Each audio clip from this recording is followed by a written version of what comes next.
Qui pourrait, à tes yeux, t'incarner au cinéma ? Quel pays t'a le plus marqué dans tes voyages ? Quel est le vêtement que tu possèdes auquel tu tiens le plus ? Comment gères-tu les conflits ? Quelle chose aimerais-tu effacer de ta mémoire pour la revivre pour la première fois ? Quel est le truc cher le plus inutile que tu aies acheté ? Aléatoire, c'est le podcast qui laisse le choix au hasard et où personne ne sait quelle sera la prochaine question. Dans chaque épisode, j'échange avec une personne, qu'elle soit artiste, sportif, humoriste, acteur ou un congénère podcasteur, qu'elle soit déjà célèbre ou qu'elle gagne à être connue, en lui posant 20 questions piochées au hasard. Je suis Jacques et vous écoutez Aléatoire.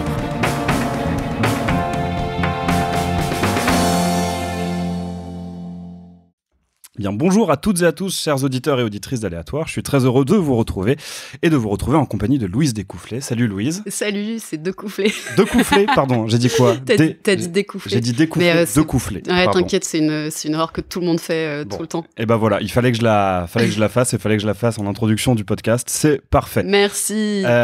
Donc Louise, merci d'avoir accepté mon invitation. Merci de m'accueillir chez toi. Avec plaisir. Au milieu de tes instruments, de tes pédales et de tes affiches. Donc, tes instruments, tu es musicienne, ouais. T'es bassiste, ouais, c'est l'essentiel de ton activité. Oui, tout à fait, bassiste et chanteuse aussi maintenant, enfin je fais beaucoup de chœurs, j'ai toujours adoré ça. Mais ouais, bassiste, ça fait 15 ans à peu près que je joue de la basse, et que j'ai fait toutes sortes de formations un peu dans tous les styles. La toute première fois que j'ai fait un groupe, c'était avec un musicien d'électro qui s'appelle Olaf Hund, qui a bossé avec mon père aussi il y a longtemps. Et c'était grosse basse synthé, et puis comment te dire, après j'ai fait Loading Data, mon groupe groupe de stoner d'amour que j'aime profondément, et puis voilà, c'était basse et chœur. Et puis après j'ai fait un groupe de filles qui s'appelait Théodore, Paul et Gabriel. On était un groupe de pop rock et on a fait pas mal de scènes ensemble. Et tout ça nous amène ensuite à Decline of the Eye, à Pascal Obispo. Qui est ton groupe actuel. Ah oui, et c'est vrai que j'avais oublié de le noter, tu es la bassiste de... Alors, je l'ai été sur une tournée. Ouais. Après, il est lui-même bassiste et il prend des bassistes un peu pour chaque tournée. D'accord. Pour le seconder, quoi. Et alors, pourquoi la basse plus qu'un autre instrument ?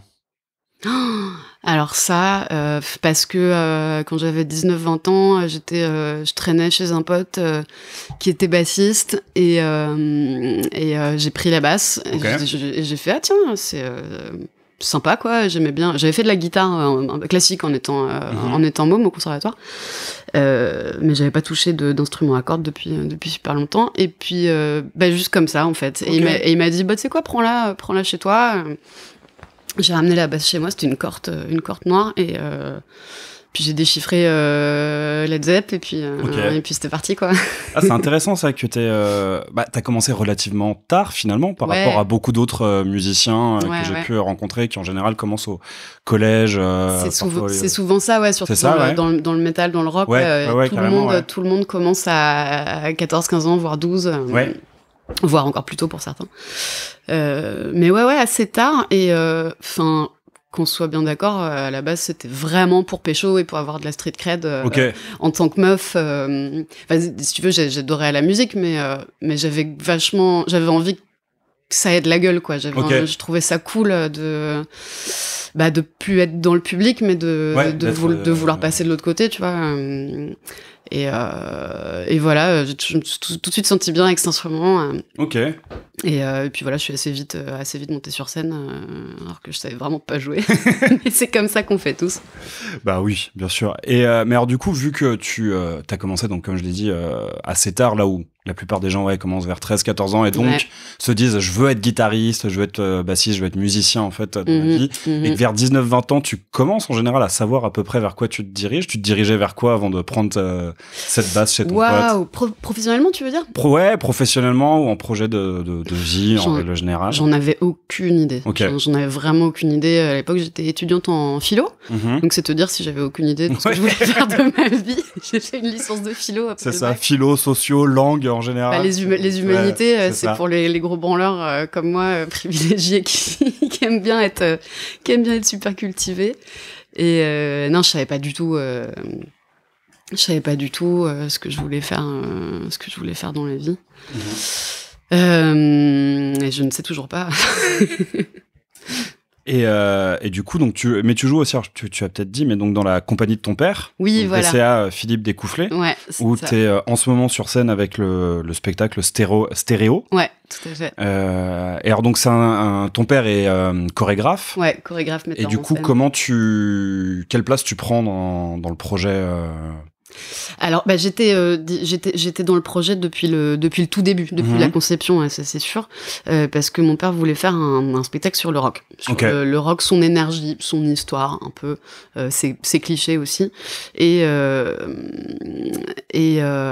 vu que j'arrivais à un endroit de ma carrière où ça commençait à tenir la route, c'est là qu'il m'a proposé qu'il m'a mis sur le coup, quoi, qu'il m'a dit qu'il voulait faire un spectacle avec moi.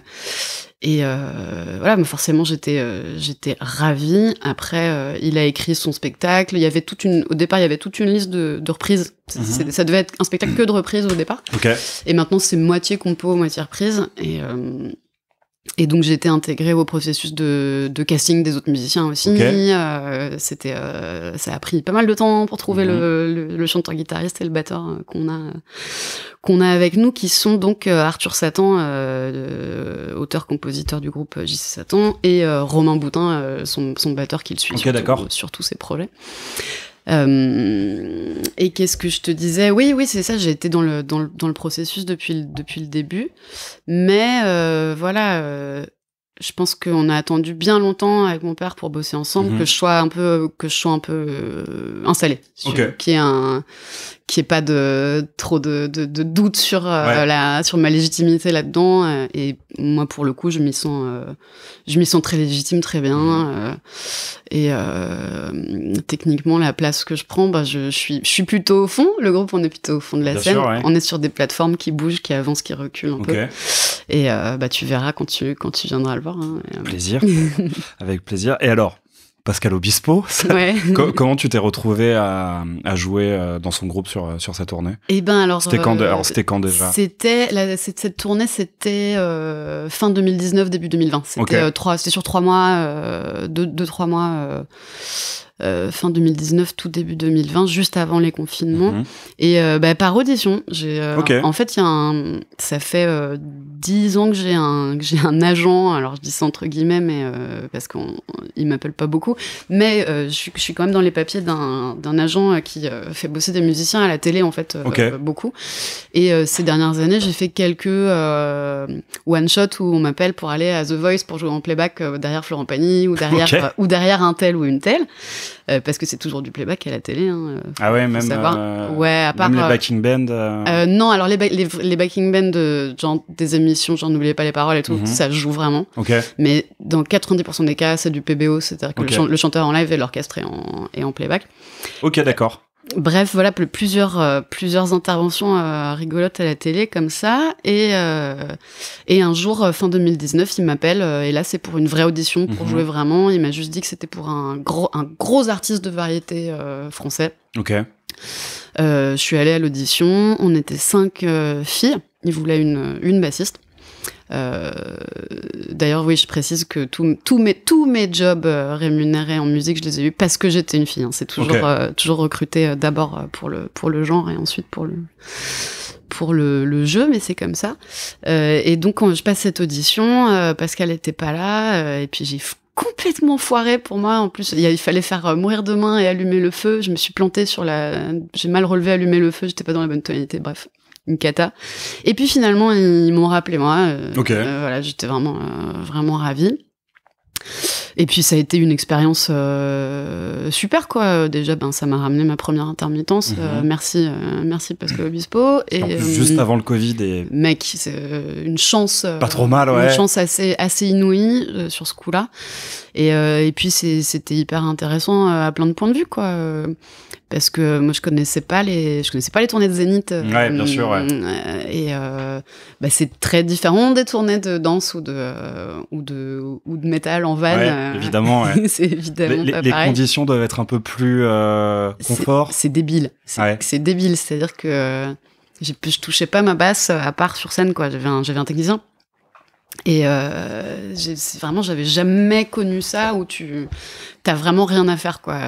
C'est un peu le truc à l'ancienne qu'on s'imagine, quoi. Mais pour le coup, voilà, Pascal, c'est vraiment j'ai mesuré, voilà, j'avais jamais joué pour une vedette de cette envergure, et c'est vrai que le mec, il y a des gens qui, tous les soirs, il y a 200 personnes qui attendent, qu'il neige, qui vente ou qui pleuve, qui attendent derrière la grille, qui attendent 2 heures après le concert pour avoir un coucou, un autographe ou une photo, quoi. C'est assez ouf. On a même croisé des fans dans les couloirs de l'hôtel qui cherchaient Pascal. Ah ouais, ça doit être un peu... C'est spé, mais bon, c'est comme ça. Et puis, t'es hyper bien traité, t'es bien payé, t'es dans des hôtels de ouf, tu manges bien, ça change vachement. Tu dors bien. Tu dors bien, et on sait que passer la trentaine, et surtout quand t'as fait beaucoup de tournées avant, ça fait plaisir. Et puis non, surtout, je te parle de trucs futiles là, mais c'est surtout intéressant de rencontrer les autres musiciens, quoi, qui pour le coup ont des carrières qui étaient un peu plus âgés, qui ont des carrières de malades, genre le guitariste Pierre-Jacques Connelly qui a écrit Allumer le feu, tout simplement, hein, pour Johnny. La SACEM doit être bonne. La vache. J'ose même pas y penser. Et qui donc te raconte des anecdotes. Oui, quand j'étais dans un taxi à Londres avec Johnny, c'est rigolo, quoi. Ça... Mais alors, du coup, je me pose une question. C'est si cool que ça d'avoir de pas toucher ton instrument de la journée, d'avoir quelqu'un qui te fait tout pour toi. Non, c'est pas très cool. Il y a un truc qui est un peu frustrant, non Bah ouais. Après, c'est pas du tout. Je veux dire, c'est pas du tout interdit. Je peux très bien. On prenait nos guitares dans la loge pour gratouiller avant le spectacle et tout. Mais ouais, c'est spé. C'est spé. En gros, tu comprends comment certains peuvent devenir des connards à force qu'on les traite trop bien, quoi. Et je pense qu'on a tous une tendance à ça. Enfin, en tout cas, moi, j'essaie de faire attention parce que je sais que quand je suis trop bien traitée, je deviens un peu con. Enfin, faut se surveiller, quoi. Faut faire gaffe. Et alors, à côté donc de tout ça, tous ces projets musicaux, tu fais aussi du paper art. Oui. Donc, t'es plasticienne. On peut dire ça, ouais. Je sais jamais comment dire. Bah oui, parce que c'est pas du dessin. Bah non, enfin, il y en a à la base, c'est du dessin très géométrique, quoi. Ouais. C'est vraiment règle, compas, équerre. On est sur des trucs très, des instruments très, très basiques. Et ouais, j'aime bien. Je dis que je suis une découpeuse de papier, mais c'est un peu pourri, c'est un peu long. Ok, ouais. Mais plasticienne, j'aime bien, merci. Bah, voilà, je t'en prie. Mais cool. Du coup, ça consiste en quoi? Je vois quelques-unes de tes œuvres. Ouais, il y a beaucoup de, comme tu peux le voir, il y a beaucoup de rosaces, beaucoup de trucs circulaires sur des répétitions de motifs et tout. Parce qu'à la base, mais au tout début, quand j'ai commencé à faire ça, je pensais à des rosaces de cathédrale. Ouais. Et je pensais à ça et aussi à des gloires, des halos de saints. Tu vois, les disques qui sont sur la tête des saints. Pas des auréoles? Alors, des auréoles, et en fait, quand c'est sous forme de rayons, moi, c'est le truc qui m'intéresse, ça s'appelle des gloires. D'accord. J'ai longtemps cherché le terme, et voilà, les gloires, c'est les rayons comme ça qui sortent de la tête du saint ou de la sainte. Et voilà, j'ai commencé, c'était peut-être en 2012-13, j'ai fait une série d'autoportraits au retardateur de moi avec un corpse paint et mes gloires derrière la tête. Je peux peut-être les retrouver un jour. Et ouais, je sais pas du tout d'où ça me vient, mais j'ai pris un goût pour le truc minutieux et répétitif.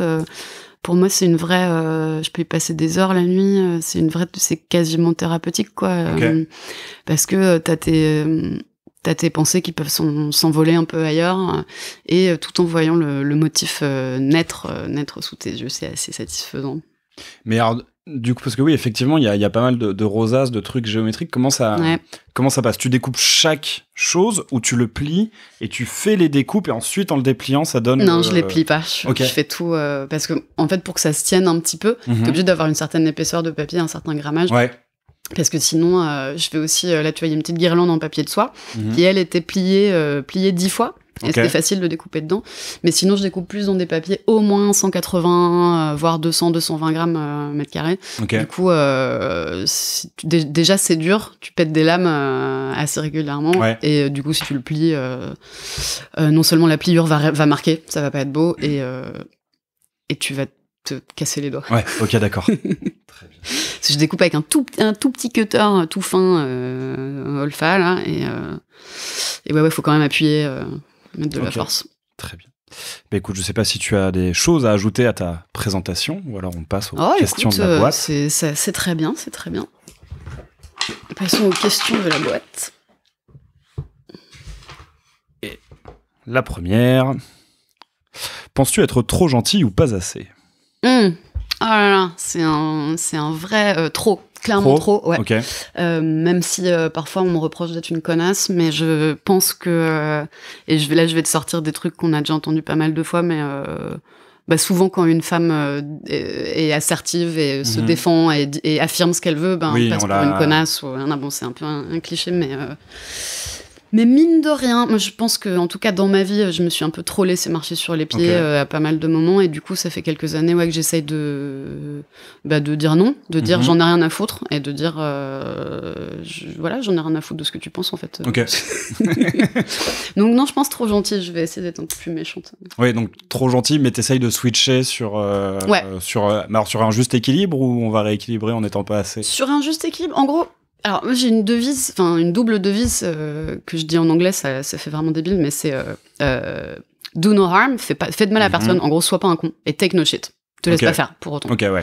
Voilà, ma morale dans la vie, c'est te laisse pas emmerder et sois pas un connard. Très bien. Ça ferait un très beau dos de t-shirt pour un groupe de hardcore. Oui. Ou un gros single-lang.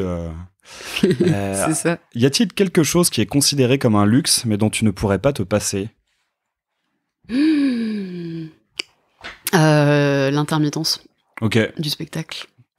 C'est vraiment un luxe? Ouais. Okay. Enfin, tout dépend de quel point de vue on se place. Après, moi, je trouve que c'est un système fabuleux, et en même temps, je vois pas comment on pourrait fonctionner autrement en tant qu'artiste, parce que comme on le sait, les artistes, disons les musiciens par exemple, ou les danseurs, ou les comédiens, tu te produis sur scène, t'es payé, en gros t'es payé pour tes répétitions et pour tes représentations. Mais comme on le sait, les années d'études, les années de pratique, les heures et les heures, les jours et les jours que tu passes à apprendre des textes, à apprendre des trucs, à écrire, à juste faire fructifier en fait l'artiste que tu es, ça c'est des trucs qui ont une valeur inestimable, qui ont pas de prix, qui sont bien sûr, et qui sont pas rémunérés. Et puis comment le rémunérer en même temps? Du coup, moi je trouve ce système absolument fantastique, parce que ça te laisse s'il y a un mois où tu bosses pas, c'est un mois où tu vas écrire, faire tout ce que je t'ai dit avant, mais en gros où ta vie intérieure sera riche, et si t'es obligé d'aller bosser de 9 à 5 tous les jours, mais c'est juste impossible. Oui. Enfin, après, encore on faisait des portes ouvertes, mais je veux dire, le modèle capitaliste, de bosser 5 jours par semaine de 9 à 5, bien sûr que t'as pas le temps d'avoir une vie intérieure très riche, ou de développer. Enfin, il y a des gens qui le font, et ils se butent à la tâche, et c'est admirable. Okay. Mais voilà. Donc un luxe, mais un luxe qui devrait finalement être accessible au plus grand nombre. Ouais, c'est ça, un luxe qui ne devrait pas en être un. Ouais. Alors, est-ce que tu penses à un luxe où tu penses que c'est bien que c'en soit un, mais que t'aimes beaucoup? Que j'aime beaucoup? J'aime bien fumer des clopes et boire des bières. Oui. Je ne réponds un truc à la con, mais un luxe, le confort moderne. Ouais. Quel programme télé n'existe pas, mais devrait être créé selon toi? Il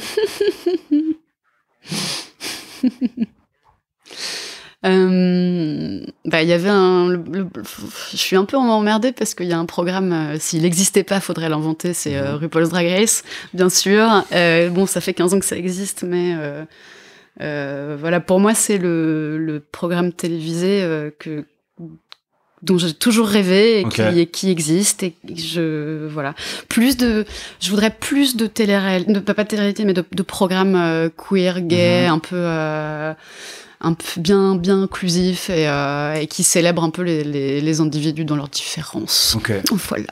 Mais alors, j'avoue que je connais assez peu. J'ai regardé que la version française, à vrai dire, cool. Que j'ai trouvé très très cool. Elle est excellente. Même si moi, le côté télé-réalité, c'est vraiment un truc qui... Je comprends que le format puisse rebuter, ouais. Et notamment les commentaires face caméra pendant les performances. Ah bon?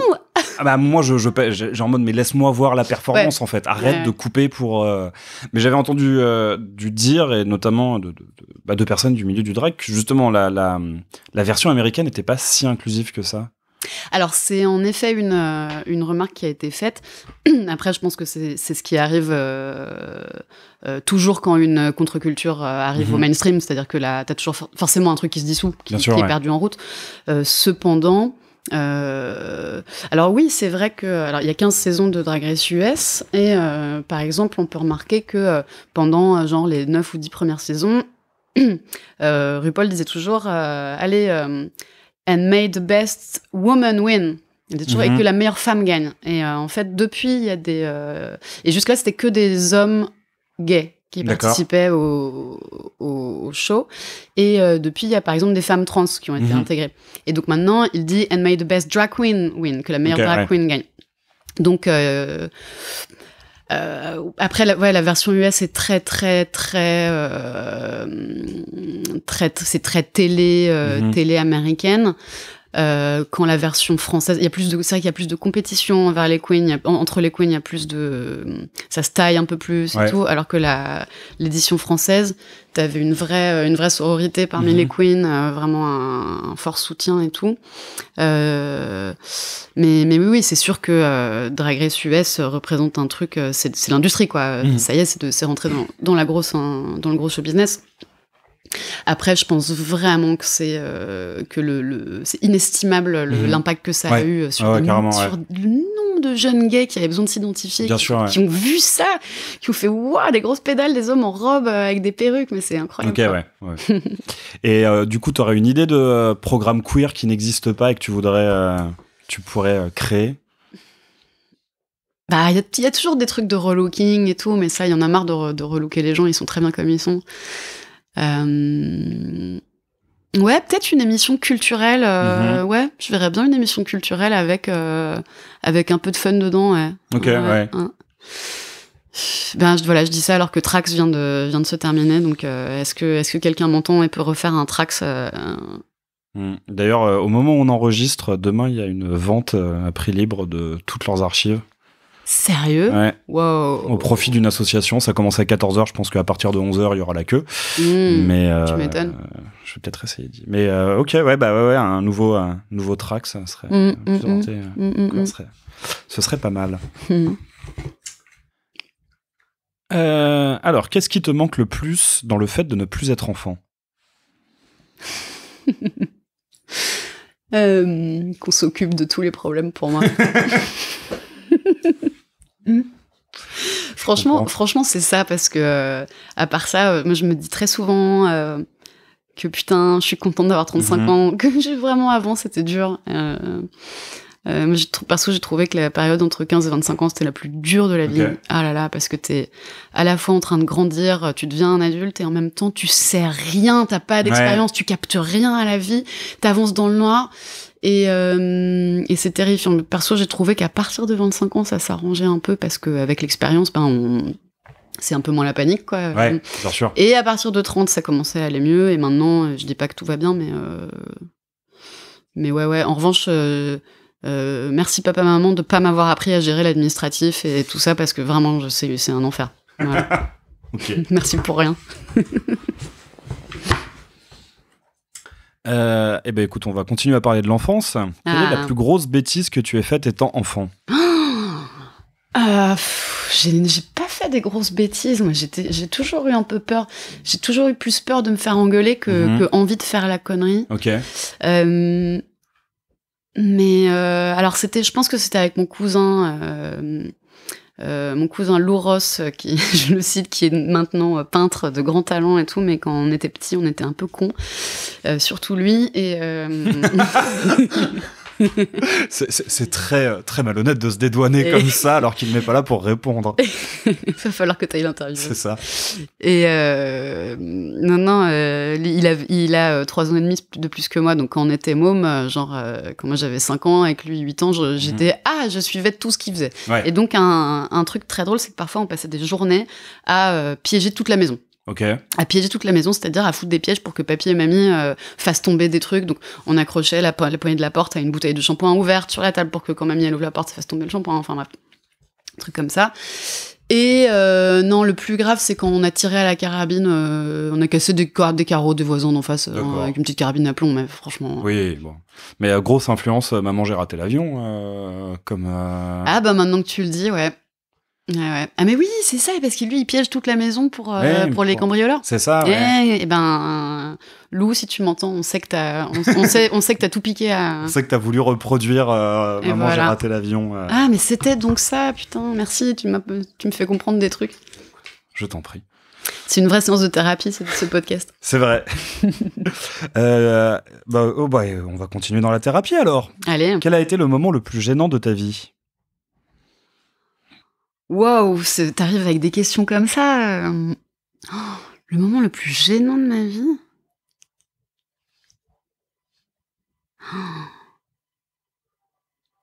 C'est marrant, j'ai l'impression que de faire un blocage psychologique où j'arrive pas à penser à des moments gênants.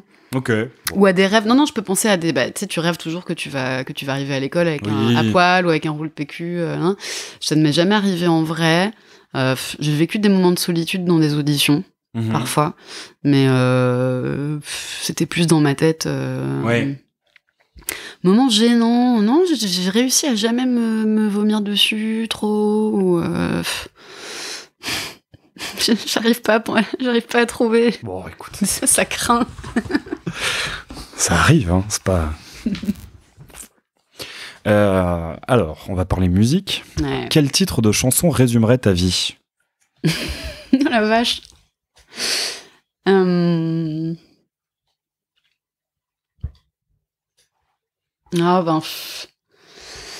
Je sais pas pourquoi j'ai Gimme Shelter qui s'allume en lettres de lumière dans ma tête. Donc des Rolling Stones. Des Stones, et pourtant je suis pas fan des Stones, enfin je les respecte. Tu t'en fais une tête. Oui, disons que voilà, je respecte, mais c'est pas genre si tu devais me poser la question Beatles ou Stones, je te dirais mais tu es fou, les Beatles c'est le plus grand groupe du monde. Ils ont tout inventé, ils ont inventé la pop musique, une certaine forme de pop musique, ils ont inventé le concept album, juste rentrez chez vous les gars. Mais Gimme Shelter, j'ai toujours adoré cette chanson, je trouve qu'elle a une... Je suis un peu pareil, j'ai vraiment... alors pour le coup, moi j'ai aucune considération pour les Stones. Ça marche. Parce que mais en fait je considère qu'à partir du moment où tu te détestes, t'arrêtes de faire de la musique ensemble. Quand tu fais du rock, si tu détestes les gens avec qui tu fais de la musique, t'arrêtes de faire de la musique ensemble. Tu dirais ça à Black Sabbath aussi? Oh, c'est pas pareil. Je comprends ta réponse. Je t'ai dit ça, je t'ai rétorqué ça pour te faire chier, mais je comprends grave ta réponse. Mais j'avoue que Gimme Shelter... Elle a je sais pas, elle a une vibe, cette chanson, une douceur, elle me fout les poils et limite elle me fait chialer à chaque fois, quoi. Je sais pas, elle m'émeut. Ouais, et rien que le titre, en fait, ça m'émeut vachement parce que je pense que nous autres, les humains, on cherche souvent un refuge, un endroit où on se sente protégé, bien et tout. Clin d'œil aux questions sur l'enfance de tout à l'heure. Oui. mais c'est vrai que c'est à côté de ça, même si j'aime pas beaucoup les Stones, c'est un très bon nom pour résumer. Ah ouais, quelle belle chanson. Alors, si tu devais reprendre tes études, quelles études choisirais-tu ? Alors c'est bonne question, mais je repartirais dans les humanités direct. À un moment j'ai voulu continuer sur l'anthropologie, mais finalement je sais plus, cette année-là j'ai fait autre chose. Enfin bref, voilà. La linguistique, ça m'intéresse énormément. J'ai toujours voulu m'y intéresser plus. Tu vois, je suis fan je suis un gros geek, je suis fan du Seigneur des Anneaux, de Star Wars et compagnie, et donc tout Tolkien qui était lui-même linguiste à la base, et tout cet univers est né de la langue elfique, quoi. C'est quand même, je trouve ça fabuleux comme idée d'avoir des ramifications pareilles dans la tête. Et si tu veux, je trouve ça particulièrement intéressant d'analyser les langues et les termes qui les composent et tout, parce que ça nous permet de savoir ce qu'on pense, mais de savoir aussi pourquoi on le pense et comment la pensée se met en articulation. Et il y avait un truc, par exemple, quand j'étais à la fac en philo, j'ai découvert un principe qui est que la pensée détermine le langage autant que le langage détermine la pensée. Et c'est, moi je trouve ça vertigineux et fabuleux comme idée. Moi je te donne encore un exemple que tout le monde connaît, mais apparemment en langue inuit, blanc, il y a 100 ou 200 mots pour dire blanc. C'est pas neige. Neige ou blanc, mais tu vois, nous on a neige et blanc, et je pense qu'eux ils ont tous les termes, oui, parce qu'ils vivent dedans, c'est sûr. Donc forcément. Et je trouve ça magnifique. Ok, très bien. Donc de la grosse linguistique. La grosse linguistique ou de l'anthropologie. Ouais. En plus, les deux peuvent, je pense, très bien cohabiter dans un cursus. Complètement, je pense que oui. Et puis un peu de neurosciences aussi par-dessus. Ok. Mais c'est-à-dire neurosciences. Alors pour le coup, je suis pas calée du tout, mais je m'intéresse aussi pas mal à la psychologie, la psychiatrie et aussi avec leur lien avec les neurosciences, quoi. Il y a tout un domaine super en essor en ce moment. C'est passionnant. Super documentaire sur Arte. Ok, très bien. Y a-t-il une cause qui te touche particulièrement ? Oui. Il y en a plusieurs, mais qui, à mon avis, se rejoignent. Mais une cause qui me touche particulièrement, c'est le féminisme, déjà premièrement, ensuite l'antiracisme, et puis ensuite la critique du capitalisme. Et moi, je pense que ces trois choses c'est la même chose en fait. Vont de pair. Voilà, il y a une convergence des luttes, comme on dit. Mais je te dis le féminisme en premier parce que c'est bien sûr le premier truc auquel je suis confrontée personnellement, étant une femme. Mais voilà, la lutte contre le patriarcat, le racisme et le capitalisme, en gros, toutes les oppressions qui asservissent les humains, voilà, ce serait plus le truc. Qui les met à différents niveaux de... Pour moi, c'est différentes facettes du même problème. Oui, bien sûr, mais c'est... Oui, de lutter contre les idéologies qui mettent les humains à différents niveaux, quoi. Ouais, c'est clair. Ouais, et se battre pour un monde juste plus inclusif, et plus... Pour en revenir à ce que je disais, sois pas un connard et te laisse pas faire. Y a-t-il des gens qui t'en veulent ?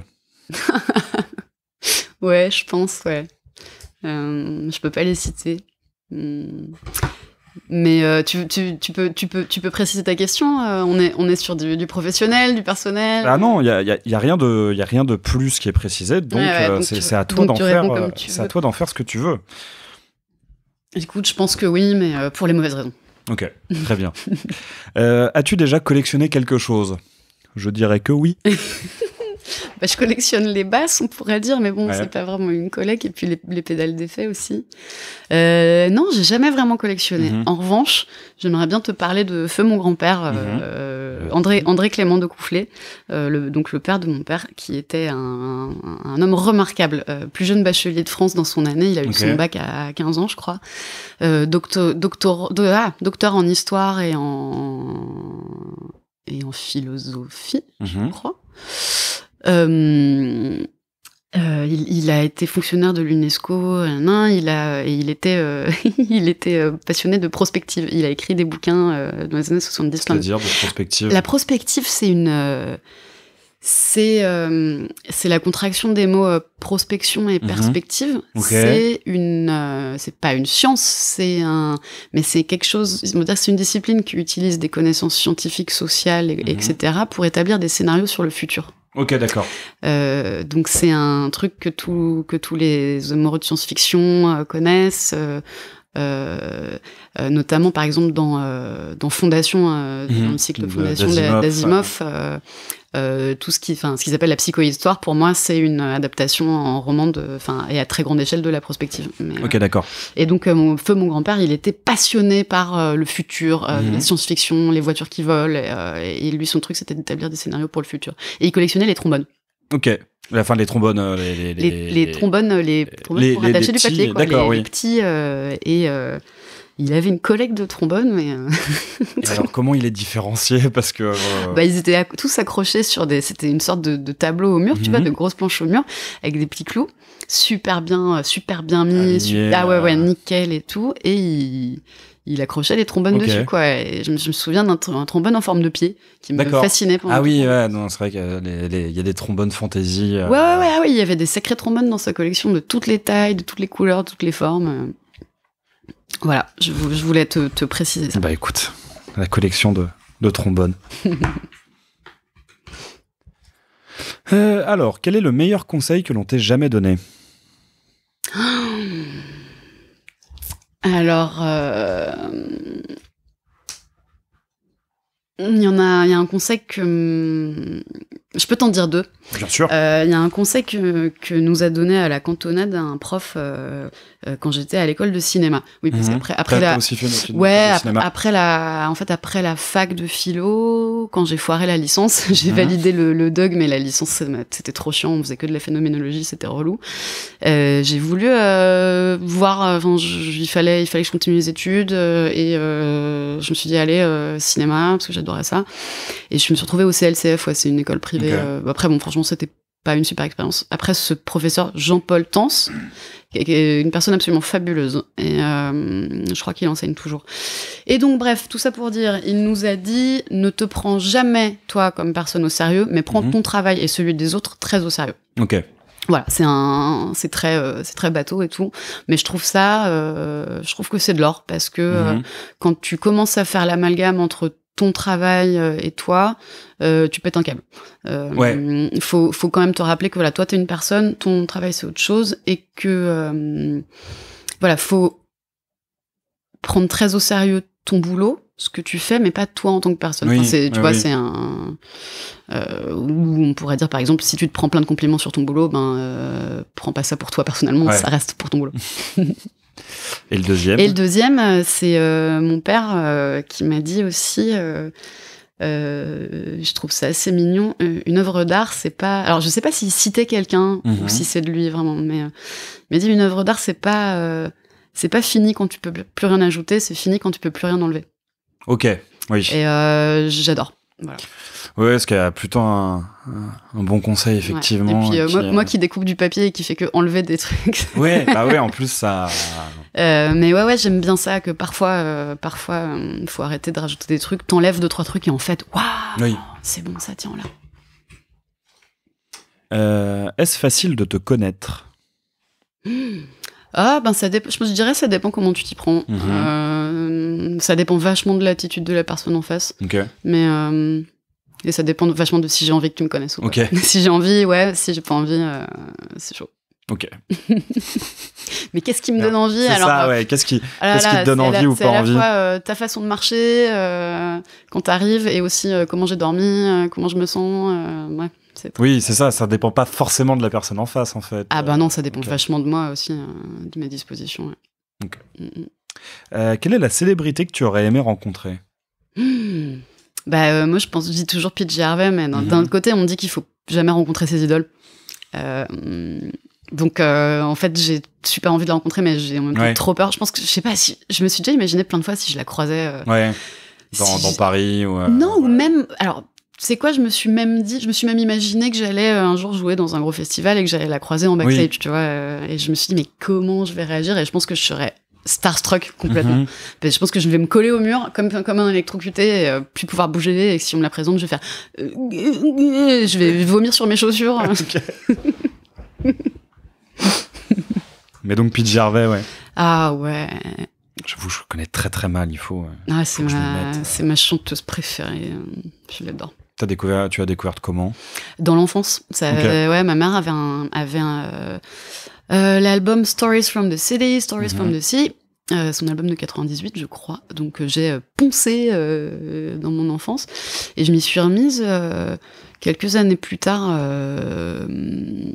dans la vingtaine, quoi. Et je suis complètement retombée amoureuse d'elle. C'est une femme que je trouve fascinante, avec une sensibilité brute et sauvage,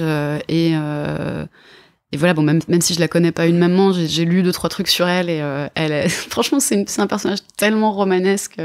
Elle a qu'une vie amoureuse de merde. Oui, ça a l'air d'être une femme assez difficile. Elle a une relation avec Nick Cave, oui. Une relation assez connue, où elle l'a laissé tomber comme une merde. Ou même lui, il dit que quand il lui a répondu au téléphone, il en a laissé tomber sa seringue. Oui, c'est ça. J'avais lu ça quelque part. Mais mais en plus Nick Cave que j'adore aussi évidemment, ce genre de c'est des grands arrachés, des grands écorchés. Tu les vois les deux. Enfin, il y a qu'à voir le clip de Henry Lee là. C'est à se taper le cul par terre tellement c'est beau. Et tu l'as déjà vu sur scène ? Oui, je l'ai vu 2 fois. Je suis allée la voir au festival Wheel of Green il y a très longtemps. Attends, mais non, je te raconte des conneries. Je sais plus. Je crois que je suis allée la voir au festival Wheel of Green. Et ensuite, je l'ai revue au Zénith à Paris dans sa tournée, dans sa dernière tournée. C'était sensationnel. En plus, j'étais avec mes potes de Loading Data. C'était trop génial. Et parce qu'il faut savoir que qui joue sur son dernier album et qui était en tournée sur sa dernière tournée, il y a Alain Johannes, notre ami, le génialissime compositeur, arrangeur, producteur de Californie, qui fait alors son groupe à la base c'était Eleven, mais ensuite il a été très connu quand il a bossé avec Queen of Stone Age, bien sûr. D'accord. Les Desert Sessions et tout. C'est un immense mec de l'ombre. Et aussi, c'était le 4e homme de Damn Crooked Vultures. Oui, ok. Le mec qui tape des solos de ouf en chantant des trucs qui n'ont rien à voir là-bas, c'est lui, c'est Alain Johannes, c'est un musicien, c'est un des musiciens que je respecte le plus sur Terre et que j'admire le plus, je pense. Et il jouait dans son groupe, donc c'était juste un concert de ouf. Elle a fait Is This Desire en rappel. C'était dingue. C'était très bien. Et alors, comme la question dit que tu aurais aimé, donc qui semble enlever toute possibilité. Et puis Gervais, bon. Quelqu'un de mort. Est-ce qu'il y aurait quelqu'un de mort que tu aurais aimé Ça peut être même quelqu'un genre du Moyen Âge ou. Ah ouais. La Bathory peut-être. Je pense souvent à elle. Tu vas la voir. Tu connais Venom. Mais j'aime bien. Non, mais je pense souvent à elle. Je suis vraiment deg qu'il y ait déjà un groupe qui ait pris ce nom. En même temps, si ça avait pas été ce groupe, ça aurait été un autre groupe. Oui. 2 jours plus tard. C'est ça. Puis après, tu peux. Je sais pas.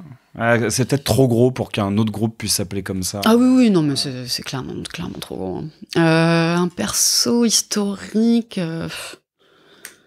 Non, je sais pas là comme ça. Désolée. Pas trop. À quelle chose imaginaire croyais-tu quand tu étais enfant ? Le Père Noël pendant un certain temps, l'amour qui dure toute la vie. On va rester sur l'amour qui dure toute la vie ou ce genre de trucs.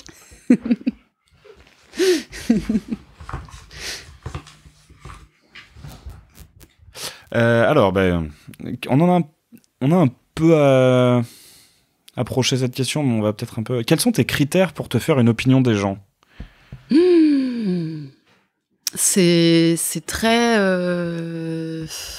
Je dirais que ça dépend des gens et puis ça dépend des situations dans lesquelles tu te retrouves avec les gens, bien sûr. Mais ça aussi c'est un peu con, mais je trouve qu'il y a une situation qui, en tout cas, qui permet de se rendre compte si les gens sont des connards ou pas, c'est quand tu vas au resto ou au café, la manière dont les gens parlent au serveur ou aux serveuses. Ouais. Je trouve que ça, c'est souvent un bon indicateur. Enfin, en fait, c'est plus que si je vois quelqu'un mal parler à un serveur ou une serveuse, je fais mais qu'est-ce que c'est que ce beans, quoi ? T'as été élevé où, quoi ? Alors globalement, je pense que la manière qu'ont les gens de se comporter avec plus faible qu'eux, c'est toujours un lourd indicateur.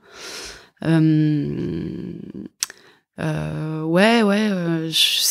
con, mais c'est vrai que la manière dont les gens parlent aux gens qui les servent, je trouve que c'est assez signifiant. Ou même la manière dont les gens réagissent. Par exemple, tu marches avec quelqu'un dans la rue et un SDF t'alpague ou quoi. Et la manière dont les gens réagissent ou pas, parce qu'il y a des gens qui ne réagissent pas, qui font comme s'ils voyaient pas les gens. Mais je trouve que ça, c'est un bon indicateur. Après... c'est à force de traîner avec les gens que tu... Oui, bien sûr, les critères pour se faire une opinion... parce que qu'est-ce que c'est qu'est-ce que c'est une bonne ou une mauvaise personne, quoi. Après, oui, non, c'est comme une bonne ou une mauvaise situation. Ouais, non, je voulais pas lancer là-dessus, mais le bon et le mauvais gars. Bon, il y a un gars, il est bon. C'est ça. Ouais, non, je dirais, on va rester là-dessus, sur la manière qu'ont les gens de se comporter avec plus faible qu'eux, ou perçu plus faible aussi. Ouais. Voilà. Quel est le pire cadeau qu'on t'ait jamais fait? Le pire cadeau, des cadeaux un peu à la con, t'en as parfois, mais le pire,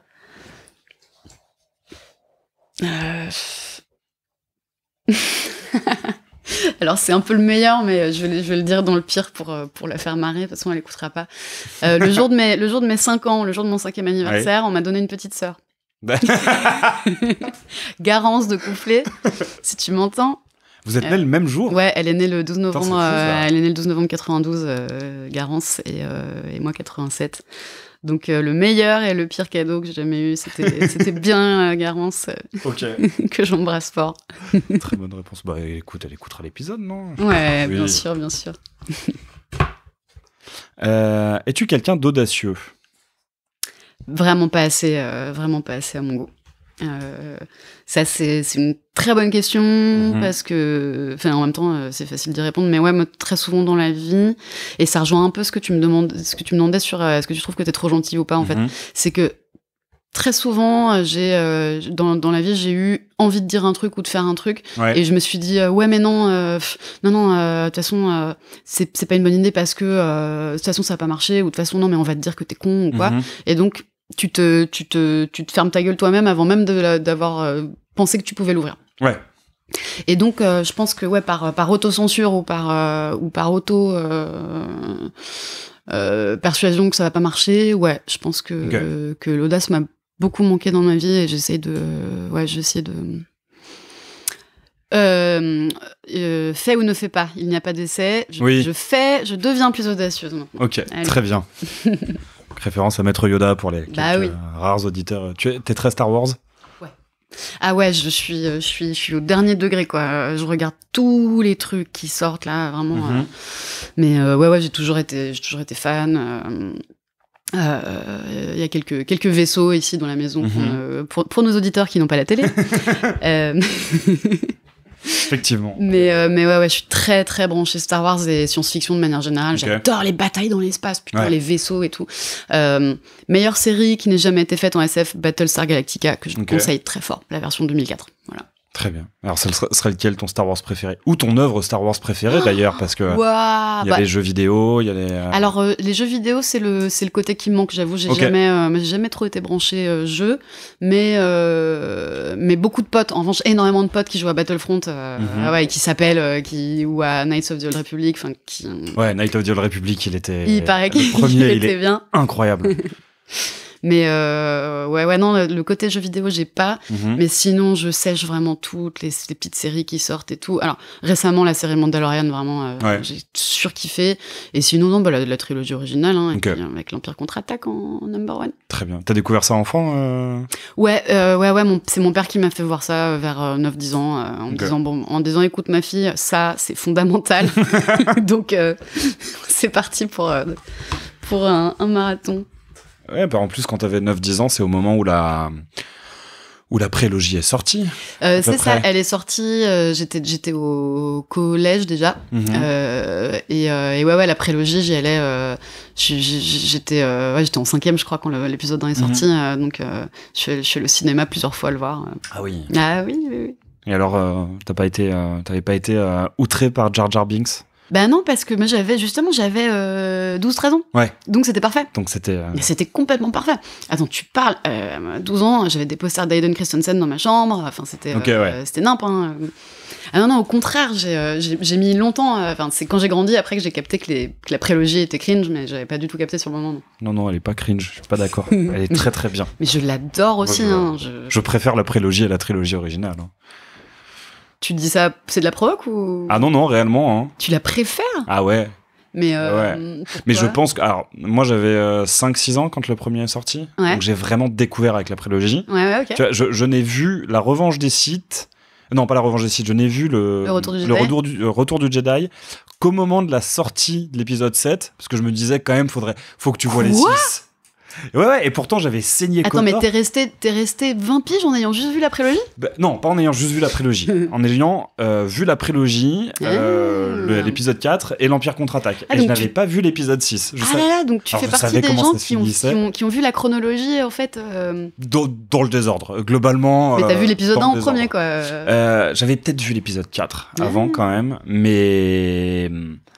Et je sais pas, mais je pense que c'est parce que rien que la course de Podracer et le combat avec Dark Maul, moi ça me suffit à mettre la prélogie tout en haut en fait. Qu'on soit bien d'accord, Duel of the Fates, la musique là qui arrive. Je veux dire, moi, à chaque fois que cette musique commence, quand ils sont dans le palais de Naboo, ça me fout les poils. Encore la semaine dernière à la télé, je le regardais. Ok. Et non, mais ce combat, cette musique, le combat entre Qui-Gon et Dark Maul, c'est le meilleur méchant ever. C'est ça, en fait. C'est qu'en termes de design, il est ouf. Et qu'est-ce que tu as pensé de la dernière trilogie ? Ah, ben écoute, je suis incapable de dire c'est de la merde, parce que j'ai trop... Ça remettrait en cause trop de mes fondations psychologiques, tu vois. Mais quand même. Mais non, il y a des trucs que j'ai pas aimés. Et globalement, même si je respecte ce qu'ils ont fait, moi je fais partie des gens qui pensent qu'il faut annuler la post-logie, comme je l'appelle. Qu'il faut annuler la post-logie et la faire refaire par Dave Filoni. Dave Filoni, c'est le mec qui a fait Mandalorian avec Jon Favreau, et c'est le mec qui a écrit aussi tous les Clone Wars et tout. Des arcs bien plus intéressants que... Bah c'est pareil, moi j'aimerais beaucoup qu'ils fassent une trilogie sur l'arc Revan, Malak, Bastia. Donc, mais bon, ils le feront jamais parce que c'est Disney et qu'ils savent bien que ça intéressera personne. C'est trop dark. C'est à la fois trop dark et à la fois personne ne sait de quoi ça parle. Mais ce serait bien. Fais-nous au moins une série. Ouais. Es-tu pudique ? Oh, bah ça dépend pourquoi. Il n'y a pas de précision. C'est justement, j'y viens. C'est marrant parce que la pudeur, j'y pense vachement en ce moment parce que, disons, le premier niveau de la pudeur, quoi, quand on pense es-tu pudique, on pense à est-ce que ça te gêne d'être à poil devant les autres ou d'être un peu dénudé devant les autres. Et tu vois, là, ça fait 6 mois qu'on est en tournée avec ce spectacle de danse. Et dans la danse, c'est moins pudique que dans d'autres domaines parce que, alors déjà, nous, pendant le spectacle, on a beaucoup de changements de costumes et tout, donc en fait, on a des changements super rapides sur le côté, mais du coup, on sort de scène, on se fout à poil, on se rhabille, et donc, on a tous l'habitude de se voir à poil, là, ça y est. Il y a un petit aspirateur dans le... disons que je suis pas pudique... au niveau de mon physique, je suis pudique au niveau de certaines émotions. Ça, c'est sûr, y a des... Je peux pas parler de tout de suite avec n'importe qui. Plus pudique des émotions que du cul. Ok. Et alors, pareil, on va continuer à parler physique. Qu'est-ce que tu aimes le plus physiquement chez toi ? J'aime bien, ça va, je suis tranquille, je suis assez tranquille avec mon physique, mais alors ça pour le coup, c'est un gros questionnement sans fin, et ça fait partie de mon questionnement féministe aussi, mais sur qu'est-ce que c'est, tu vois, qu'est-ce que ça représente. Encore une fois, pour nos auditeurs qui n'auraient pas la télé, juste pour situer, je fais 1m70 pour 45 kilos à peu près, je suis un squelette. Et je sais bien que je suis comme ça parce que dans ma tête, c'est la beauté que veut la société. Mais ça n'a pas du tout été un plaisir. Genre, c'est des dépressions et des addictions qui m'ont mené à avoir ce physique finalement. Donc c'est un peu. Donc oui, j'en suis satisfaite, mais ça a été une galère pour l'obtenir, même si c'était pas une galère consciente. Enfin, c'est assez compliqué. C'est assez compliqué. Qu'est-ce que je préfère mon petit nez. Ok, très bien. À quelle époque aurais-tu aimé vivre ? C'est un peu la question non, totem d'aléatoire. Ouais, ah ouais? Non, bah là, je vais encore te faire une réponse politique dans le futur. Ok. Pas dans le passé, parce que n'importe quand dans le passé, j'aurais été vraiment moins bien lotie que maintenant. Ouais, du coup, maintenant ou dans le futur. Ok. Ouais. Très bien. Ouais. Oui, c'est la question totem parce qu'elle était dans le premier générique. Ok. Et donc, c'est une que les gens... T'as eu des gens qui t'ont dit au Moyen-Âge ou Alors, à cette question, très rarement. Ouais. Mine de rien, à cette question, la plupart des gens disent on n'est pas si mal. On n'est pas si mal, ouais. En vrai, ne serait-ce que pour la santé, ce genre de choses. En revanche, il y a une question qui est tu peux te téléporter à n'importe quelle époque pour assister à un événement passé.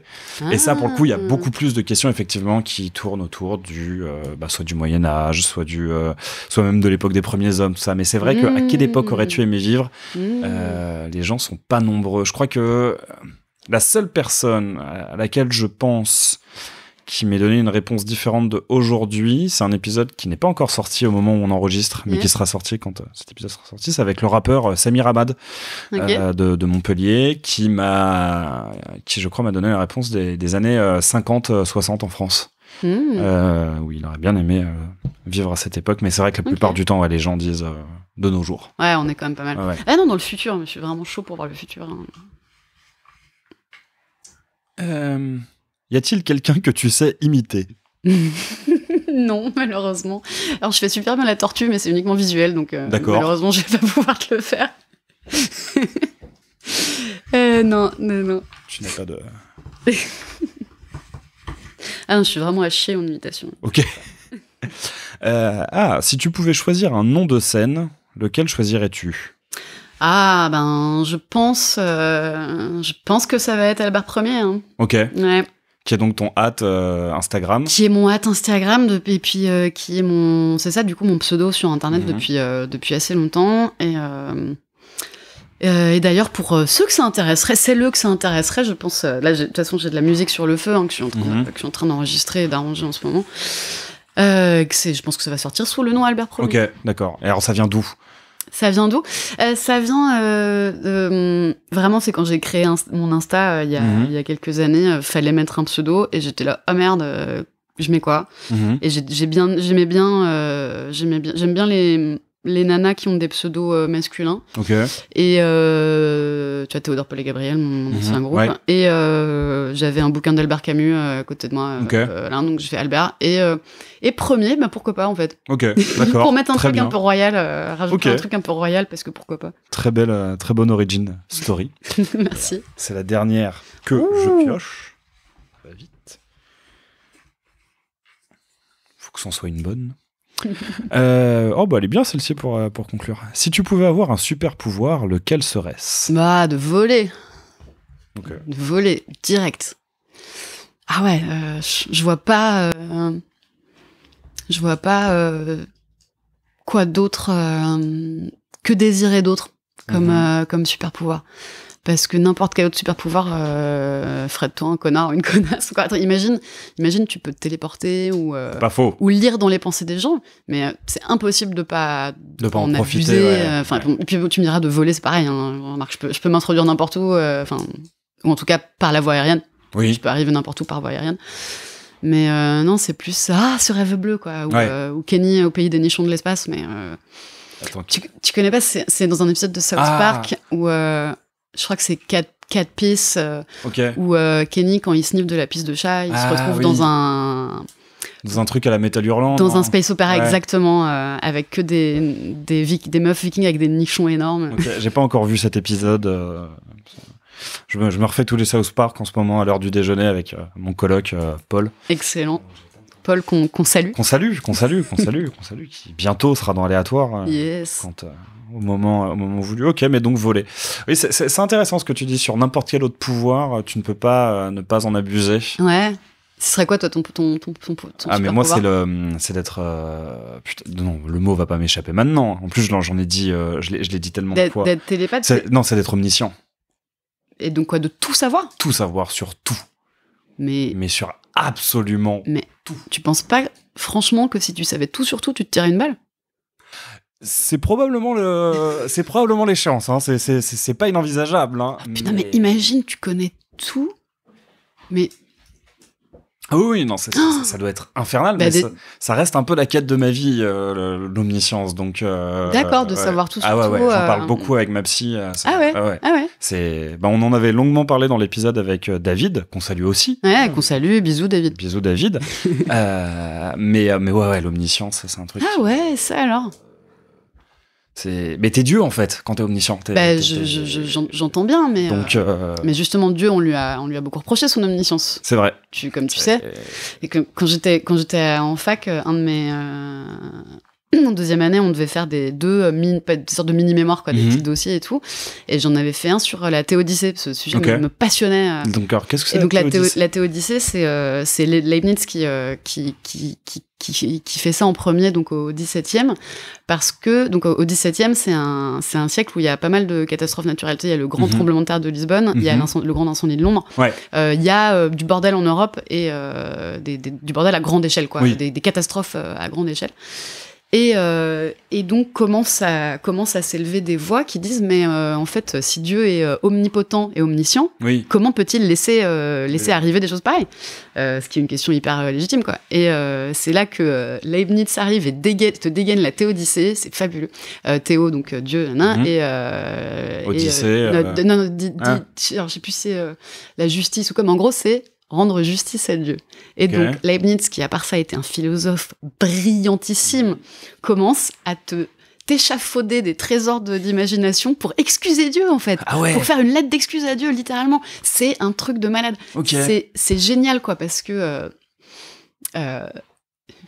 c'est quand même... Parce que forcément, à l'époque, ils n'ont pas les armes mentales. Enfin, je pense qu'ils se seraient tous effondrés, décomposés, s'ils s'étaient dit « Ouais, Dieu, c'est un gros connard, en fait. Dieu, c'est Satan. Vous n'avez pas compris, mais Dieu, c'est Satan, quoi. » Enfin, c'est... Voilà.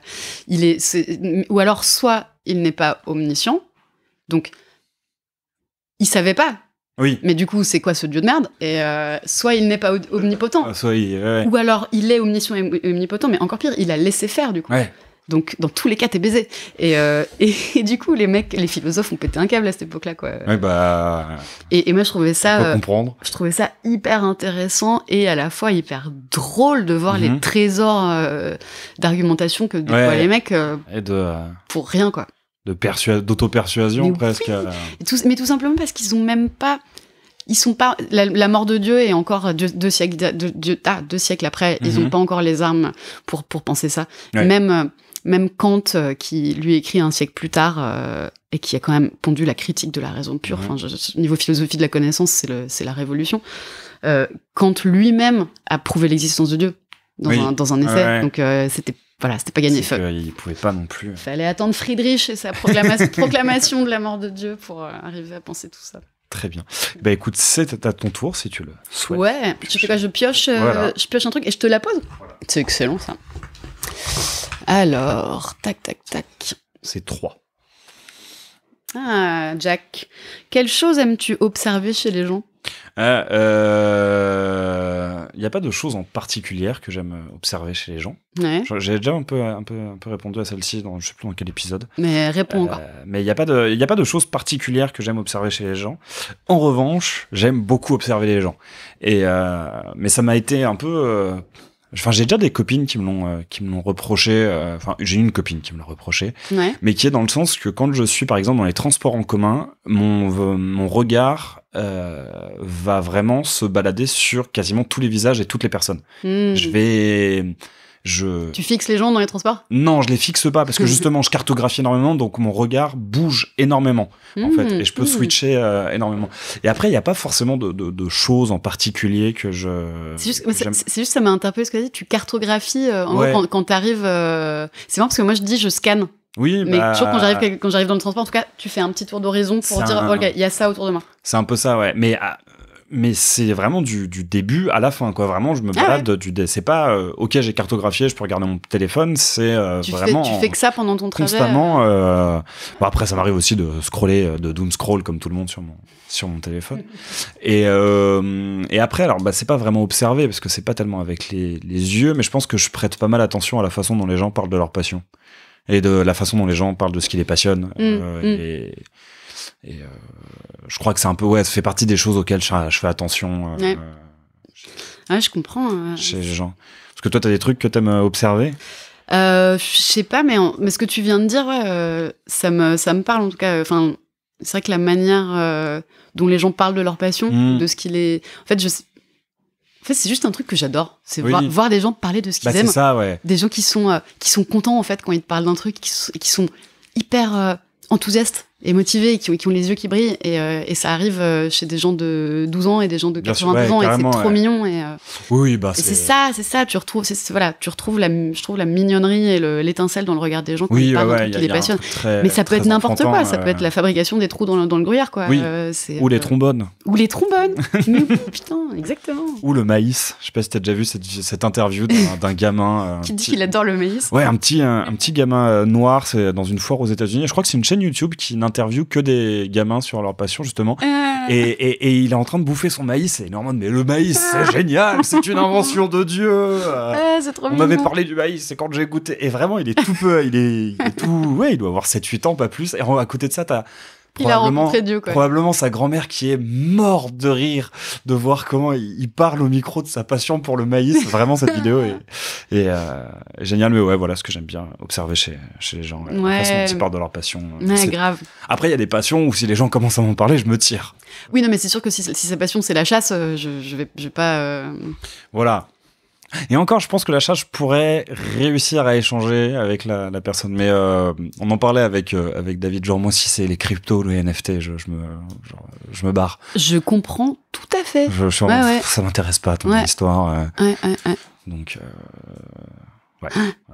Non, mais c'est marrant, parce que en plus, les gens qui te parlent de crypto, en général, ils t'en parlent d'une manière assez agressive. Oui, ouais, c'est ça. Et c'est rarement des gens qui te parlent du potentiel de la blockchain, et souvent des gens qui te parlent de à quel point tu peux te faire de la thune avec ça. Ouais, c'est ça. On est sur des buts un peu... C'est ça, ouais. Alors, une autre question. Ah, tiens, question musicale. La musique que tu peux écouter sans te lasser. Ah, bah, c'est The Devil's Blood, hein. Ah ouais? Ah ouais. Sans hésitation. Ah, mais c'est mon gros, enfin, tout le monde sait que c'est mon groupe préféré. C'est ton groupe favori. Je suis même connu pour être la personne qui aime The Devil's Blood, en fait.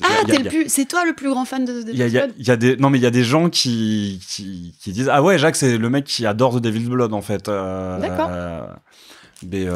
C'est excellent, c'est vachement bien. Hein, oui, c'est vraiment mon groupe phare.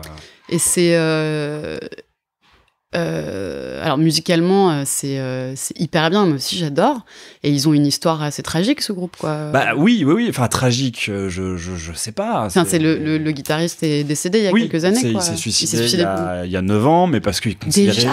Ouais, ça, attends, c'était en 2014, donc ça va faire 9 ans là, en mars, mais en même temps il s'est suicidé parce qu'il considérait qu'il avait accompli son œuvre. Ouais. Donc voilà, quoi, il avait fait ce qu'il avait à faire, et puis tu trouves que toi est-ce que t'admires ça un peu comme une sorte de jusqu'au-boutisme totalement, admirable? Ouais, bien sûr, ouais. Je pense que en vieillissant, je le romantise moins, et je me dis, bon, il y a quand même un problème il y a quand même des troubles mentaux derrière. Ah ben, quand même, pour se foutre en l'air. Et il y a quand même, c'est probablement quelqu'un qui aurait eu besoin d'aide, tu vois, je pense. Mais il y a quand même, mine de rien, un peu ce romantisme noir de me dire, ah, mais l'artiste qui se sacrifie. Mais là, tu mets le doigt sur un sujet extrêmement intéressant, je trouve. Et qui, enfin, c'est marrant parce qu'avec Vincent Créder, que peut-être tu intervieweras un jour, qui est j'ai prévu. Un batteur et un artiste remarquable, et une personne en or. On en parlait beaucoup de ce truc, parce que alors dans le milieu black metal surtout, c'est assez répandu, mais même de toute façon dans le metal en général. Mais c'est ça, exactement ce que tu viens de dire, la figure de l'artiste maudit un peu, qui du coup serait une sorte de fusible de la société, et qui est bon qu'à se suicider, ou autant, alors tu vois, je comprends tout à fait l'attrait romantique que ça peut avoir, mais c'est vrai que, et en même temps, j'ai l'impression qu'on a quelques années de différence, toi et moi. Et c'est marrant parce que moi, plus jeune, en tout cas, en gros, jusqu'à 25, 28 ans, quoi, un truc comme ça, ou voire même peut-être jusqu'à 30 ans, en fait. J'ai vachement participé à ça, si tu veux, à romanticiser le sacrifice, la souffrance, et aussi un certain jusqu'au-boutisme, en effet, où c'est vrai que ça peut passer pour de l'intégrité à mort, quoi. Mais c'est vrai qu'après, et en fait c'est vraiment la vie, mais après plusieurs années, personnellement j'ai donné un peu dans ce truc de et aussi la glorification de la dépression, vachement. C'est un truc très très répandu dans le métal, mais voilà, je pense que on est tous touchés à un moment ou à un autre par la dépression, ou par des dépressions de nos proches, ou quoi. Oui, voilà. Mais le simple fait qu'il y ait un style qui s'appelle dépressif, suicidal, black metal, ça tu vois. Mais voilà. On peut pas faire le go to a shrink black metal. Putain, mais go to a shrink, people, quoi. Go to therapy, please. Le go to therapy black metal, ouais, voilà. Mais ouais, en fait, c'est vrai que passer un certain... et encore une fois, je comprends tout à fait, j'y ai moi-même participé, et j'ai eu quelques années où j'ai pris plein de drogues, où je me suis un peu scarifiée, où tu vois, c'était un peu... je kiffais un peu ça. Mais après, en fait, alors, ça va sonner un peu vieille conne, mais en fait, quand t'as des potes qui meurent vraiment, ça te fait vraiment... prendre une putain de distance. Moi, je me souviens, je veux pas dire une connerie, je sais plus si c'était en 2014 ou 2015. T'en as peut-être entendu parler. Genre, vraiment, j'espère ne blesser personne en parlant de ça, s'il y en a qui nous écoutent. Il y a eu un suicide dans la communauté black metal qui a fait vachement de mal, de souffrance à tout le monde. C'était Marianne, qui était une bassiste dans plusieurs groupes, et c'était notamment c'était la meilleure amie depuis longtemps de Judy Kell, avec qui je joue dans Decline of the Eye. En gros, moi je la connaissais un peu, on était un peu copines, mais c'était surtout une amie d'enfance de plein de mes potes. Et quand elle a franchi le pas, putain, c'était... T'aurais vu le crématorium du Père-Lachaise ce jour-là, c'était il y avait tout le monde, c'était plein à craquer de mecs au tempes rasés avec des Ray-Ban et des perfs, et tout le monde chialait, et c'était un truc. Et moi j'avais vraiment et j'étais vachement plus jeune à cette époque, mais je me souviens m'être dit en fait ça s'arrête là. En fait la posture elle s'arrête maintenant. Parce que voilà, on peut glorifier machin, et je me souviens en plus à l'époque, alors je cite pas de nom parce que je ne sais pas, mais en avoir parlé à des potes, et ils me disaient voilà, par exemple un tel qui connaissait bien Marianne, un mec du black metal, il y en a quand même eu pour dire elle est allée jusqu'au bout. Après, je les juge pas. Il s'agit plus de juger. Là, il y a quelqu'un qui est mort, voilà. Mais voilà, tout ça pour te dire. Et puis après, j'ai perdu d'autres gens aussi, mais toujours artistes, torturés, alcoolos, tu vois. Et à force, du coup, c'est ça qui. Enfin voilà, du coup, j'ai vraiment, je t'avoue, achevé de basculer du côté prenez soin les uns des autres, putain. Et je t'avoue, perso, avoir laissé complètement tomber cette posture, mais en même temps, je comprends qu'on l'ait parce que tu te sens vivant, quoi. Oui, mais c'est pareil, je pense. Pour la même question, j'ai une autre réponse. En plus, aujourd'hui même, on commémore. Donc, on est vendredi 13 janvier. On commémore les 13 ans de sa mort. Donc en plus 13. Il y a un mec dont je pourrais écouter sa musique, mais sans jamais me lasser, c'est Jay Retard. Oui, j'ai vu que t'avais posté un truc. Qui donc faisait, pour ceux et celles et ceux qui ne connaîtraient pas, qui faisait du garage, mais qui a exploré plein de trucs, et qui a eu une carrière colossale. Ce qui est plus pratique que The Devil's Blood pour écouter en boucle sans se lasser, c'est qu'il y a quand même beaucoup plus d'heures de musique. Et où pareil, en fait, le mec est mort à 29 ans. C'est un suicide aussi? Non, je crois que c'est une overdose. C'est une forme de suicide, quoi. Donc oui. De mon point de vue perso, mais. Oui, mais je sais pas si elle était volontaire ou pas, mais. Mais bon, une overdose, c'est toujours, même si elle est pas volontaire, c'est le résultat d'une conduite addictive, et ça, c'est se faire du mal, quoi. Donc, c'est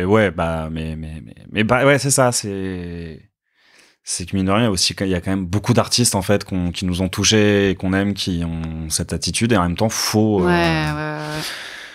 essayer d'être dans un truc plus dans le care, ouais. À fond, c'est clair. Et c'est vraiment dommage que ce mot n'ait pas de traduction correcte en français, mais le soin. Le soin. Ouais. En fait, faire gaffe, quoi. Faire gaffe, c'est un mix de soin et de faire gaffe aux autres, quoi. D'être à l'écoute, ouais. Mais ouais, putain, c'est pas ridicule de parler, c'est pas ridicule d'avoir des émotions. C'est ça. Et puis en plus de ça, j'ai presque envie de dire aux gens du black metal, arrêtez de croire que c'est anticonformiste d'être dans l'autodestruction, parce que la société veut votre destruction. Mais bien sûr. Donc prenez soin de vous mais ça, c'est clair. Et dites à la société, non, en fait, je vais vivre et je vais être heureux et je t'emmerde. Là vous êtes radical et là vous êtes... Exactement, mais c'est exactement ça. Là vous êtes anticonformiste. C'est exactement ça. Et si je peux même rajouter un truc, c'est un semi sur la blague, semi sérieux, mais tu vois, t'as c'est un peu un mème. En gros, le nihilisme. Donc, de Nietzsche, par exemple, ce serait la vie n'a pas de sens, bouh, on pleure. Et l'absurdisme de Albert Camus, mon chouchou, c'est la vie n'a pas de sens, yeah, yes. Tout est permis. Donc, je te propose en effet qu'on fasse la vie n'a pas de sens, faisons la teuf, aimons-nous les uns les autres et surtout prenons soin. Ouais. Et n'ayons pas peur de déranger les autres. Parce que les autres, ils ont parfois envie qu'on les dérange, en fait. Voilà. Alors du coup, toi, qui est-ce que tu pourrais écouter, enfin la musique que tu pourrais écouter sans te lasser? Bah franchement, les Beatles. Oui, c'est vrai que j'y arrive bien. En termes de fondamental, j'y arrive bien, mais surtout, je te jure, ce groupe, c'est indépassable, quoi. Alors je les écoute pas toute l'année, mais voilà, du coup, quand j'y reviens, c'est. Et tu prendrais leur carrière solo à côté? Je connais beaucoup moins leur carrière solo respective. Moi, j'aime surtout celle de George Harrison. Son album All Things, je crois que c'est All Things Must Pass. C'est grandiose, vraiment, vraiment mortel. Et du coup, la dernière. Allez.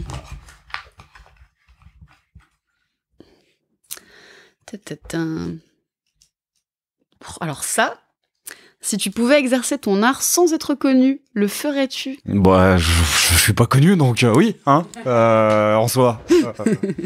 Enfin, alors, pour le coup, je vois pas du tout aléatoire comme une discipline artistique, comme un truc artistique. Enfin, donc, et je commence à avoir une très petite notoriété, mais c'est vraiment vraiment minuscule.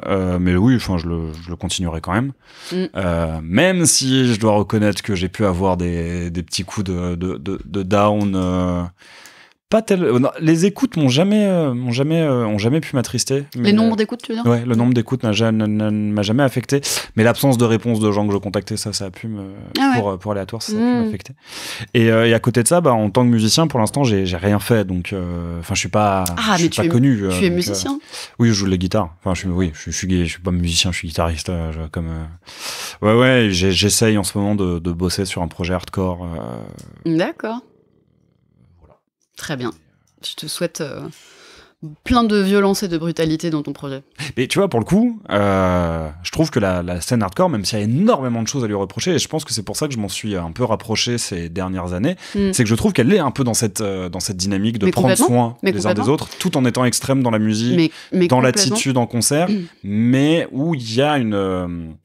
Il y a l'air d'avoir une bienveillance nettement plus... Je suis totalement d'accord. Je trouve que le hardcore et le metal, c'est pas du tout... c'est pas les mêmes genres, en fait, parce que le hardcore, à la base, c'est des punks. Oui. Et les punks, c'est plutôt... j'arrive pas à finir mes phrases, mais c'est plutôt des gens contestataires, plutôt de gauche, pour pas dire un gros mot. Mais c'est clair. Je sais pas si t'as déjà vu des concerts de terror. Moi, je connais pas très bien le hardcore, mais en gros, en live, c'est le fun. Oui. Et par exemple, j'adore les concerts de terror parce que ils sont là, c'est le bordel, c'est la boucherie dans le pit et tout. Et entre les morceaux, le mec, il est là. Ouais, c'est super cool que tout le monde soit venu ce soir. Nous, on est là pour se sentir bien les uns avec les autres. C'est ça, inclusivité. Allez, 1, 2, 3, 4. Et c'est reparti. Tout le monde ça repart en mode bagarre. Mais c'est trop mignon, quoi. Et puis, c'est ça, moi, je me souviens à mon premier Hellfest, ça devait être en 2008 ou 2009, j'étais effarée, j'avais jamais vu ça. La première fois que je voyais un pit, je voyais les mecs qui tombaient, puis qui se relevaient, là, hop là, je vais te relever. Mais c'est d'une bonhomie, tout ça. Donc ouais, je suis assez... Donc voilà. Et alors toi, est-ce que si tu pouvais exercer ton art sans être connu... Moi, je suis pas connue non plus. Je suis pas connue non plus et je fais pas des trucs pour être connue. Après, moi personnellement, ce serait un mensonge si je te disais que ça me plaît pas. Moi, je kiffe mettre des costumes, faire des photos, faire des clips. J'aime bien me montrer. Encore une fois, je suis pas pudique, comme je te disais tout à l'heure. Moi, le côté public, la scène et tout, j'adore, quoi. J'adore être dans la lumière. Mais, je veux dire, être connu, je pense que c'est pas... Qu'est-ce que c'est ? C'est pas pareil que être connu, ouais, c'est ça. Être connu. Parce que être connu, ça peut t'emmener plein de désagréments aussi. Des gens qui se baladent dans ton hôtel pour chercher ta chambre. Des gens qui se baladent... Mais bon, après, voilà, Pascal, c'est vraiment un niveau de connu, là. Oui, Mais c'est vrai que j'avais jamais vu ça. Il y a une fois où on a marché 4 minutes dans la rue de la gare à Rennes, je crois, de la gare à l'hôtel. Ok. Donc à pied, Pascal, sa meuf et les musiciens, quoi. Mais tous les gens dans la rue s'arrêtaient, et se retournaient. C'était hallucinant, j'avais jamais vu ça. Bien sûr, Genre vraiment tous les gens s'arrêtaient net, c'était trop spé. Ok. Très bien. Bon, allez, une dernière, vu qu'on a tous les deux un peu eu la réponse de est-ce qu'on n'est pas vraiment connus. Je t'en pose encore une. Allez, vas-y. Allez, trop bien. On en tire une dernière.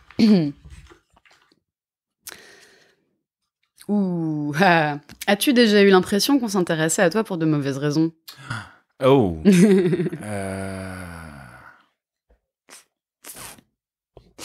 C'est marrant parce qu'elle résonne un peu avec la précédente. Parce que j'ai eu, je pense avoir eu ce que Andy Warhol appelle le quart d'heure de gloire. Oui. Parce que j'en ai déjà parlé sur cet épisode, enfin dans un épisode aléatoire. Ça va faire 10 ans, donc ça devait être en 2013. Je suis allé voir The Darkness en concert, et je suis un très gros fan du premier album de The Darkness, et j'ai globalement appris à jouer de la guitare sur cet album. D'accord. Et donc, je m'étais ramené avec une pancarte « Laissez-moi jouer I Believe in a Thing Called Love ». Sérieux ? Non. Si. Et ils ont dit bah ok. Et donc je monte à la fin du concert. Ils me font monter sur scène. Je joue I Believe in a Thing Called Love. Je me démerde pas trop mal. Donc il y a une vidéo qui tourne. Et du coup, pendant les 2-3 jours qu'on suivit, il y avait plein de gens qui m'ont ajouté et tout et qui voulaient me parler. D'accord. Et il y avait notamment, je me souviens d'une personne qui était très lourde, quoi, et qui pensait absolument qu'on était potes parce qu'on aimait The Darkness et qu'il avait relayé la vidéo. Et j'étais en mode, mais en fait, non, c'était très, très gênant pour moi comme situation. Donc ouais, je sais pas, j'avais... Et ouais, je pense que c'est le premier truc qui me vient. Mais je comprends parce que c'est vrai que ça rejoint un peu la question d'avant qui parlait de être connu, parce que quand t'es connu, tu peux pas choisir par qui t'es connu. Bah ouais. Ouais. Et j'étais en mode, mais je sais pas, c'était étrange, quoi. Et il y avait un peu un truc.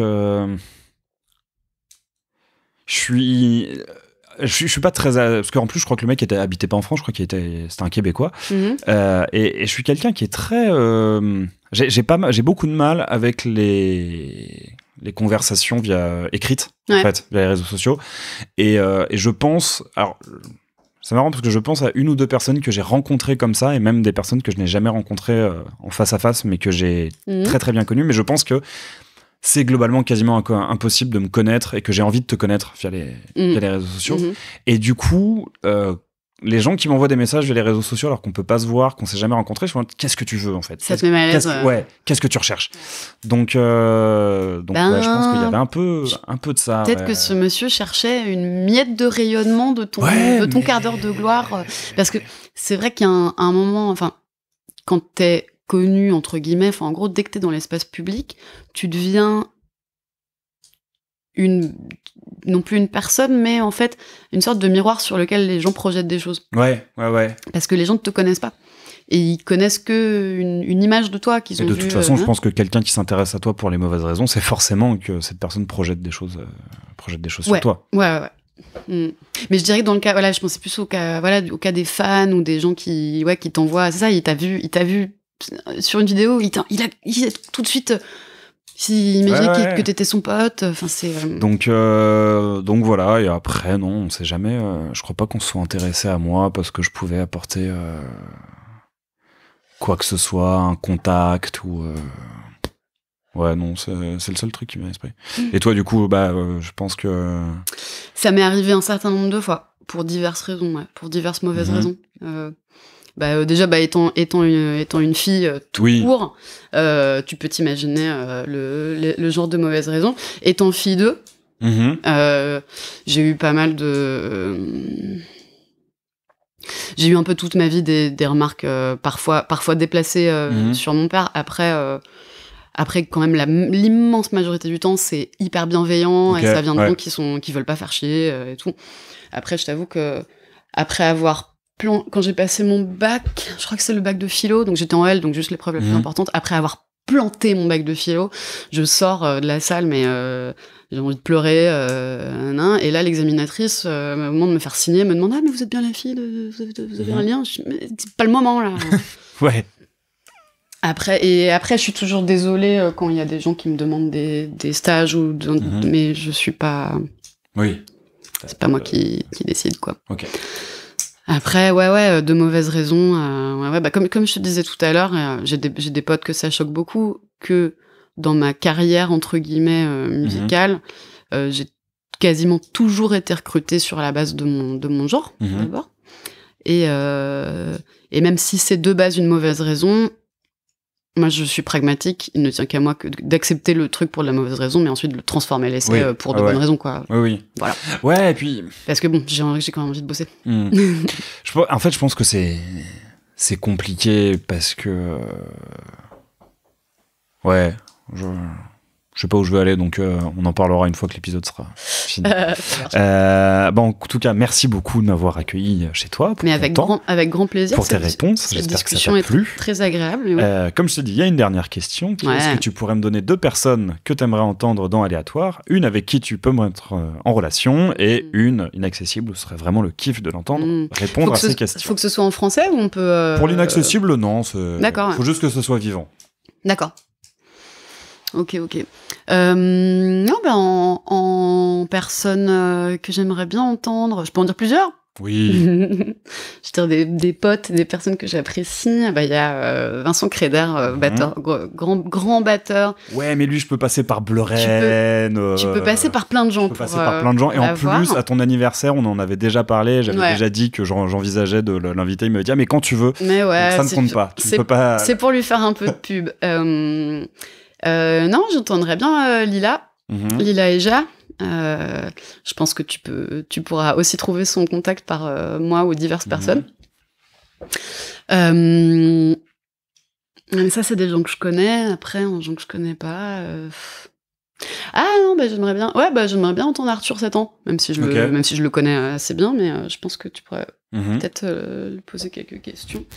Et en inaccessible, alors pas si inaccessible parce que j'ai son contact, Instagram, mais peut-être qu'il me répondrait, je sais pas. Alain Johannes. Ok. Voilà. Très bien. Ce serait ça. Donc qui parlerait en anglais. Alors, il parle en anglais, mais il capte le français et il le parle un petit peu. Ok. Il parle l'espagnol couramment, et le français, il fait beaucoup d'efforts. Il s'appelle vraiment Alain, comme Alain Delon. C'est vrai que c'est assez, c'est peu fréquent aux États-Unis, Alain. Et disons que ce serait du franglais, quoi. Il ferait tous les efforts qu'il pourrait pour te répondre en français, mais. Ça pourrait être intéressant, effectivement. Très bien. Écoute, encore une fois, merci beaucoup. Merci à toi. Et en fait, c'est pas vraiment la dernière question. La vraie dernière question, c'est où est-ce qu'on peut te retrouver et suivre ton travail ? Ah, excellent. Sur les réseaux sociaux, je suis Albert Premier sur Instagram. Vous pourrez voir mon travail musical un peu. J'ai mon autre Instagram, Louise de Coufflet, pour le papier découpé. Sur Facebook, je suis là aussi. Et sur scène, vous me retrouvez avec Stéréo, donc compagnie d'essai Philippe de Coufflet, à Annecy du 1er au 4 février, à Amiens 6 et 7 et 8 février. Et nous jouerons à la MC 93 de Bobigny. 9 représentations en avril, on espère vous y voir. Très bien, écoute, oui. Oui, je viendrai. Ouais. Et quant à vous, chers auditeurs et auditrices, vous pouvez toujours retrouver Aléatoire sur Instagram et Twitter avec le @aléatoire_s. Et je vous dis au prochain épisode. Salut! Merci d'avoir écouté Aléatoire. J'espère que cet épisode vous aura au choix ému, fait rire, appris des choses ou les trois en même temps. Si vous voulez soutenir le podcast, vous pouvez en parler autour de vous, le partager sur vos réseaux ou encore lui donner 5 étoiles sur la plateforme d'écoute de votre choix. À très vite pour une nouvelle rencontre et laissez-vous surprendre.